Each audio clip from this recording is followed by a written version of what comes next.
This is a review of set 6078 Royal Drawbridge from the Castle line. It is part of the Royal Knight sub-theme, and I gotta give a thank you again to my friend Chris for lending me the set so I can review it for you guys. It was released in the year 1995 and originally retailed for $30, and according to the box is 251 pieces. These are the instructions right here showing the model, and no alternate builds on the back. So let's go ahead and start building.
So here's the completed set, and first we'll take a look at our minifigures. So our first figure here is this Dragon Master's Knight on horseback. And again, as we saw with the Dragon Master's Knights in the Dark Forest Fortress, LEGO continues to be a little bit lax with keeping their factions straight. He's got this chrome longsword here, which traditionally we only saw the Royal Knights wielding, and we never saw any Dragon Master sets that had this piece. Although he is in a Royal Knight set, so perhaps he just got it off of a defeated Royal Knight. But then strangely they decided to give him the Black Knight's large shield with the blue dragon on it. I have no idea why they would do this when the Dragon Master shield does exist in this size. He's got this really extravagant Dragon Master's helmet with the even crazier dragon decoration on top and the dragon wings on the side. Those look very cool, although again they are very grandiose, I would say. And he's just got a pretty standard Dragon Master's face print and torso there. And he rides on this brown horse that has this cool red dragon headpiece. He's got a red saddle and then the flag with the Dragon Master colors on it. Next up here we have a Royal Knight's archer with the white torso print and a Royal Knight shield. He's got his bow and arrow and quiver there. And he's on this pretty strange raft build. I'm not too big of a fan of the way that they use this foliage here to cover him up like that. It just looks kind of large and awkward. But I guess it's neat enough as a play feature. Then we've got the Royal Knight that's posted on the drawbridge. He's got the pretty standard silver chainmail print, which still looks nice. And again, he has another Royal Knight's shield. And for his weapon there, he's just got a brown spear. And for our last knight here, we've got another Royal Knight with the same torso print. Except this guy here is the crossbowman, and he sits at the top of the drawbridge. And finally, our last figure here is just one of these generic old-style skeletons with the dangly arms. So all in all, I do think that this set has a very good figure selection. You get 3 Royal Knights, a Dragon Master Knight, and a skeleton in this relatively small set. So now we can take a look at the drawbridge build. And the overall shaping is pretty okay in my opinion, and it does have some pretty cool hidden features. First up here we've got this sloped ramp, and I like the way that they included the detailing with the bars on the side here, connected underneath the arch here. The way that they gradually slope them down to fit the slope of the arch works really well. And you can just hinge that up to find our skeleton hidden underneath.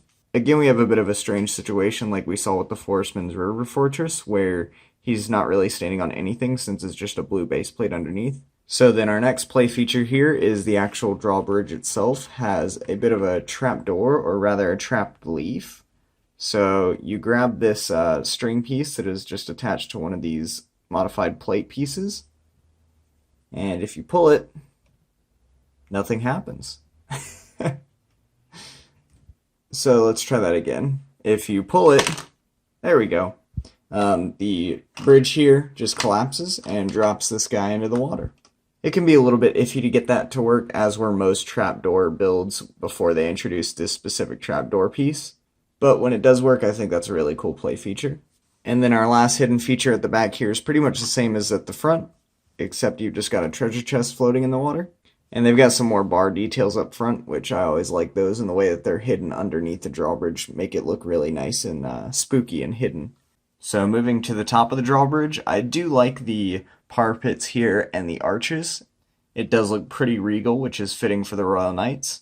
You get these torches on either side of the wall here, as well as the larger variant of the Royal Knight shield on each side as well. Then at the very, very top, you've got these nice octagonal gray bricks with these blue pyramid pieces directly on top of that. And that build right there is kind of the signature Royal Knights look that they went all out on for the Royal Knights castle. And I do like that it's an immediately distinguishable build technique for this specific sub-theme. So adjusted for inflation, the set would have retailed for $51.95. Current used prices have it at $75.66.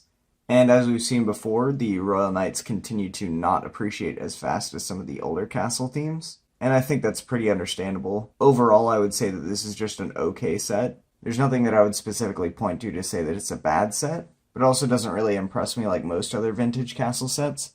And honestly, I kind of view this set as a mediocre version of the Wolfpack Tower. So if you're in the market for a similar size set, I would honestly go with that one. And if you just want a bridge that is better than this, I think the Stone Tower Bridge from the original Ninjas line is actually a lot better. So yeah, it doesn't surprise me that this set isn't as expensive compared to some of the other sets we've seen. And while I wouldn't dissuade you from getting this set if you found a good deal on it, I would personally put a lot of other sets above it on the priority list if you wanted to get some classic castle sets.